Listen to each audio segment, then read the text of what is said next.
Muhammad. With the name of Allah, the most gracious, the ever merciful. Those who disbelieve and bar people from the path of Allah, He renders their works vain. But as for those who bear faith and do deeds of righteousness and believe in that which is revealed to Muhammad, for it is the very truth revealed by their Lord, He has purged them of their sins and has improved their spiritual and temporal condition. That is because those who disbelieve follow falsehood, while those who believe follow the truth revealed by their Lord. That is how Allah explains their conditions to people, to make them understand. So, believers, now that you know the will of your Lord, when you meet in regular battle, those who disbelieve, strike off their heads. After you have bound them fast in fetters as prisoners of war, then afterwards release them, a must, either by way of grace or by accepting ransom.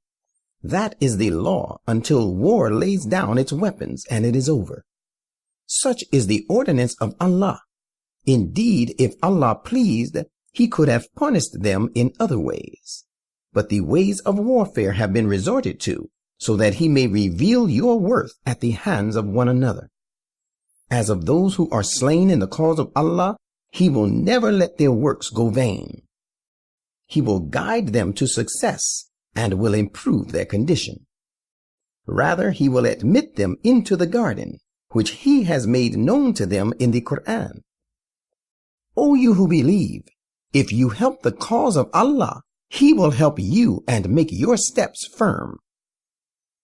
As for those who disbelieve, there awaits them perdition. He will make their works, to see Islam fail and come to naught, bear no fruit. That is because they consider the revelations of Allah a burden. That is why He has made their works all go to waste. Have they not traveled in the land and seen how miserable was the end to which their predecessors who had disbelieved in the former prophets had come? Allah utterly destroyed them. The same fate awaits these disbelievers. That is because whereas Allah is a protecting friend of those who believe, the disbelievers have no protecting friend. Allah will make those who believe and do deeds of righteousness enter the gardens served with running streams to keep them green and flourishing. As for the disbelievers, they will enjoy themselves a little in this life, and eat even as the cattle eat, and the fire will be the last resort for them. Prophet, so many townships were more powerful than this, your town of Mecca, which has driven you out.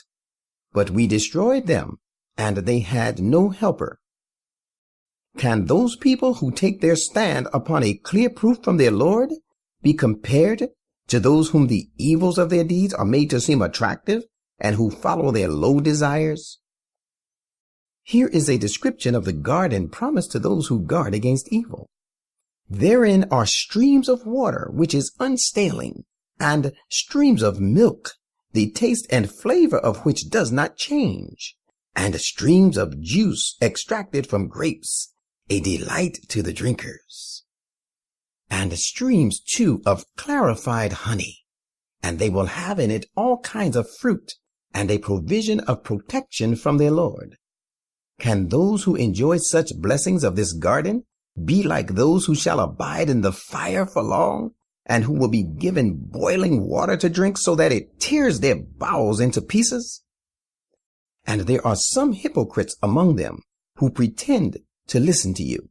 Yet when they go out from your presence, they say to those who have been given knowledge, "What was it he said just now?" These are the people whose hearts Allah has sealed and who follow their low desires. As for those who follow true guidance, He leads them far ahead in their right ways in the light of His guidance, and grants them piety and restraints from evil suited to their condition.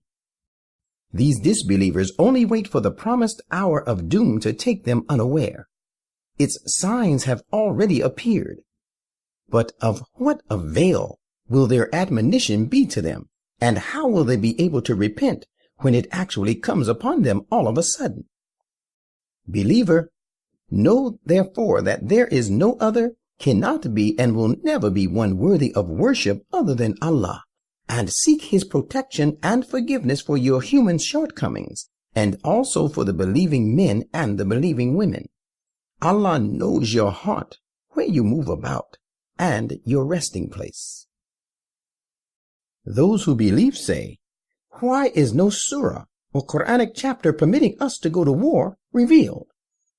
But when a definite surah of basic and categorical meaning and speaking of war was revealed, you find those in whose hearts is a disease of hypocrisy looking at you like the looking of a person whose understanding is clouded for fear of approaching death. Therefore, woe to them. More fitting and proper for them was to obey and to say what is just and good. And when the matter of fighting is once resolved upon, it is better for them if they remain true to Allah and fulfill the covenant they made with him. Hypocrites, it is more likely that if you are given authority and power, you will create disorder in the land and violate your ties of kinship. Such are the people whom Allah has deprived of his mercy, so that he has made them deaf to hear the truth, and has made their eyes blind so that they cannot see the right way. Is it that they do not earnestly seek to understand the Quran? Rather, their hearts are securely locked up by their own locks. Surely those who turned back to apostasy, after true guidance had dawned upon them, Satan has made fair seeming to them this action of theirs, and has held out false hopes to them. That is because they, the hypocrites, said in secret to these Jews who consider the revelations of Allah as a burden, we will obey you in some matters, but Allah knows their secrets. But how will they fare when the angels cause them to die, smiting them on their faces and their backs? They will be treated thus because they followed that which called forth the displeasure of Allah and were averse to seeking his good pleasure. That is why he will make their deeds fruitless. Do the people with diseased minds suppose that Allah will never bring their malice to light? Indeed, if we so will, we could show them to you so that you would know them by their appearance. Yet you shall of course recognize them from the tenor of their speech. Allah knows their empty words, as he knows your solid deeds. Muslims, we will put you to trial until we make manifest those among you who strive their utmost in the cause of Allah, and those who persevere in patience. And we will entrust you with such tasks as may bring to light your reported mettle. Those who disbelieve and hinder people from following the path of Allah and oppose the messenger after true guidance has become clear to them can do no harm to Allah, but he will let such deeds of theirs bear no fruit.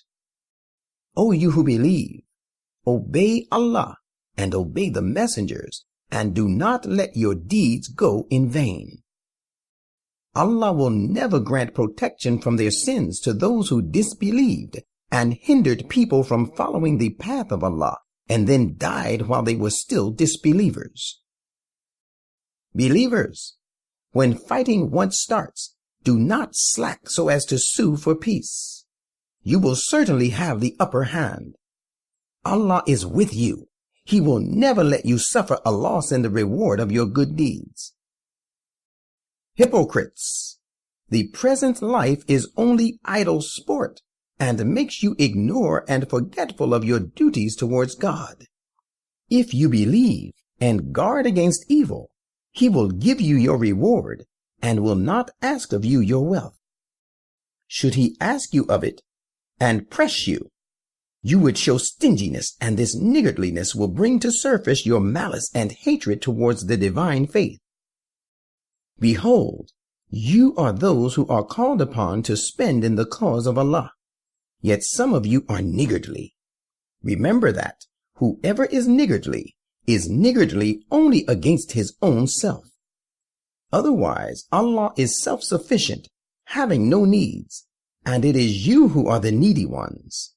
And if you turn back from the truth, He will replace you with another people, and they will not behave like you.